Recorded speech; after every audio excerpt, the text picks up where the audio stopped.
જિલ્લાના ડેસર તાલુકાના વાંકાનેડા ગામમાં સ્મશાનમાં જવાનો રસ્તો પણ નથી। વાંકાનેડા ગામમાં એક યુવકનું અવસાન થયું હતું, જેમાં ગ્રામજનો તેમજ સગા સંબંધી દ્વારા અંતિમ સંસ્કાર કરવા માટે ગામમાં પસાર થઈને મેસ્ત્રી નદીમાં અંતિમ સંસ્કાર કરવા જવું પડે છે, જેમાં નનામીને પણ કાદવ કીચડ અને કાંટાવાળી છડી ચાકરાવાળા રસ્તે જવું પડે છે અને મેસ્ત્રી નદીના પાણીમાં થઈને પસાર થવું પડે છે।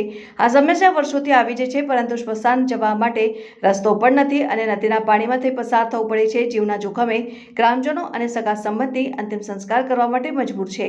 આપણો દેશ આઝાદ થયો આટલા બધા વર્ષો પછી પણ વાંકાનેડા ગામમાં સ્મશાન જવાનો રસ્તો નથી, તેમજ ગ્રામજનો દ્વારા સરપંચ અને તલાટી કમ મંત્રીને વારંવાર રજૂઆત કરવા છતાં કોઈ કાર્યવાહી કરવામાં આવતી નથી અને ગ્રામજનો દ્વારા રસ્તાની માંગણી છે કે હવે રસ્તો નહીં બનાવવામાં આવે, ગ્રામજનો દ્વારા ઉગ્ર આંદોલન કરવામાં આવશે। Reporter Chirag Trivedi, news 7 India. Vadodara જિલ્લાના ડેસર તાલુકાના વાંકાનેડા ગામમાં સ્મશાને જવાનો રસ્તો નથી અને રસ્તો છે અડધો બનાવેલો છે, એમાં પણ ભ્રષ્ટાચાર થયેલો છે અને અડધો રસ્તો તો ગાયબ જ છે। તમે જોઈ શકો આ પાણીમાં રહીને મસાને જવું પડે છે।